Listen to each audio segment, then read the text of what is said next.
Les jeux de combat, vous serez d'accord avec moi, sont l'essence même des jeux qui démontrent qu'investir du temps et de l'énergie permet d'affiner sa technique et devenir meilleur. Mais généralement, les premiers pas sur un tel jeu sont, pour ainsi dire, assez fastidieux. Prenons Street Fighter 6, leader du genre et qui fut le tout premier Street Fighter auquel j'ai personnellement touché. À la base, je venais de Super Smash Bros. Et j'étais intrigué par le système de trous combo des jeux de combat traditionnels. J'ai donc voulu apprendre à l'ancienne à faire des quarts de cercle et apprendre aussi mes timings de combo. Et y a pas à dire. Pour parvenir à faire ça avec Kimberly, le perso que je me suis choisi,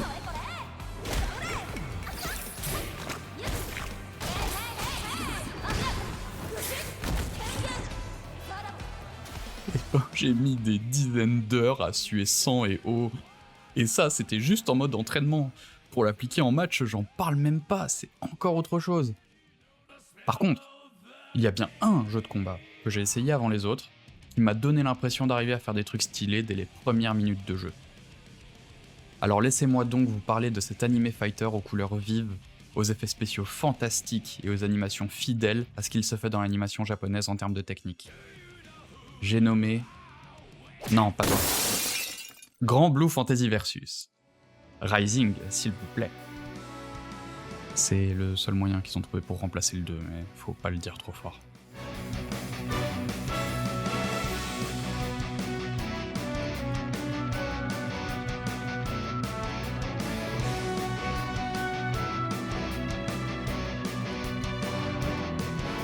C'est bien beau, mais qu'est-ce qui me fait dire ça exactement? C'est simple. Selon beaucoup de gens, il est le jeu de combat le plus accessible pour un débutant. Et je corrobore cet état de fait. Il a été mon tout premier Classic Fighter et m'a permis d'entrer en douceur dans le monde des combos qui font faire le plein de dopamine lorsqu'on les met à son adversaire. Mais qu'est-ce qui le rend aussi accessible exactement? Le premier argument, c'est qu'il n'est pas forcément un best-seller. De fait, il arrive souvent qu'on le retrouve en grosse promotion sur Steam. La dernière en date était fin mars 2026 et il était à moins 60%. Le deuxième argument, et de loin le meilleur, c'est qu'il y a un système de touches simplifié qui permet de facilement prendre en main la quasi-totalité des personnages présents dans le jeu. Rares sont les personnages à avoir un fonctionnement qui diffère vraiment beaucoup des autres. Ils auront toujours un petit truc bien à eux, comme les positions de Yuel et de Narmeya, ou la façon de jouer des choppers comme la Diva ou Gallion, bref, vous voyez le genre. Et enfin, le troisième gros argument, c'est un mode histoire qui permet de s'habituer aux touches, à force de répétition sans être compliqué, ainsi que pléthore de tutoriels pour apprendre les bases du jeu efficacement. Développons la véritable question maintenant. Comment ça, on peut se sentir fort sans rien connaître au jeu? Eh bien, ici, se sentir fort devient synonyme de avoir une véritable satisfaction, alors que je me contente de matraquer mes touches. Grand Blue Fantasy Versus est un jeu casu qui, visuellement, fait tout pour que le joueur se sente bien, même s'il fait n'importe quoi. Et ce sentiment est encore décuplé lorsqu'on apprend à peine les bases.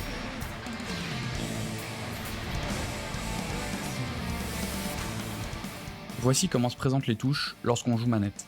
Ces 3 boutons correspondent à la puissance du coup initial du combo de 3 coups maximum. Il y a les coups légers, médium et fort. Il y a aussi le bouton unique, qui fait un coup propre à chaque personnage.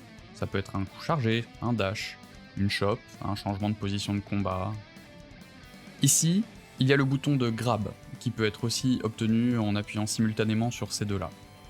Ici, le bouton de dash, là le bouton de garde, qui donne le même effet que de maintenir son stick vers l'arrière, et qui permet aussi de faire des esquives sur place ou vers l'avant. Et enfin, le bouton le plus intéressant, celui des coups spéciaux. Mais si, vous savez, ce qu'on doit normalement faire avec des quarts de cercle. Eh bien, une simple pression de ce bouton, soit en position neutre, soit accompagnée d'une direction, lancera l'un des 4 coups spéciaux disponibles pour votre personnage. De base, le coup sortira dans sa version légère, mais vous pouvez appuyer en même temps sur le bouton médium, fort ou unique pour avoir une version plus puissante du coup, mais qui mettra plus de temps avant d'être à nouveau disponible. A savoir que, dans certains cas, effectuer ces coups en quart de cercle donne 10% de dégâts supplémentaires dessus.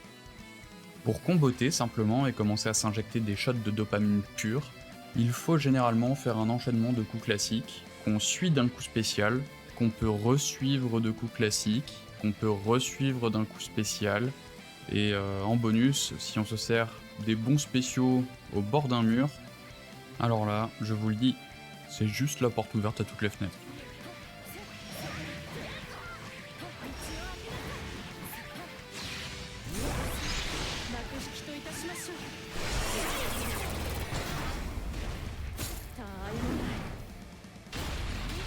C'est beau quand même, hein. En parlant de comment c'est beau, laissez-moi mettre mes petites lunettes de nerd pour vous expliquer comment ils ont réussi à obtenir ce genre de résultat. Voilà. Est-ce que vous savez pourquoi on parle d'anime fighter? C'est en effet parce qu'il s'agit de jeux de type fighter, avec des personnages dans un style d'anime. Et vous savez qui sont les maîtres dans les jeux de ce genre? Arc System Works. C'est une boîte qui travaille sur une grande majorité des licences.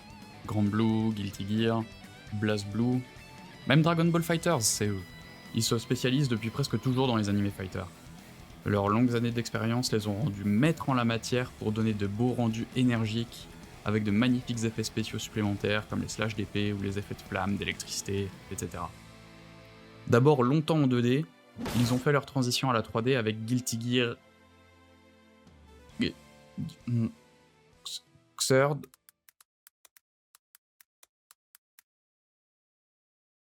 Guilty Gear XRD. Ok, soit.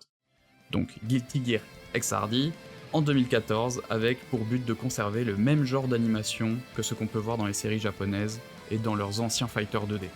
C'est-à-dire un nombre limité d'images, ou frames, par seconde, et une absence totale de lissage d'animation assisté par ordinateur. Chaque coup est donc découpé en plusieurs pauses statiques, placées à intervalles réguliers sur une ligne temporelle. Ce qu'ils voulaient, c'était ainsi copier le rendu des animés, limité à 12 frames par seconde.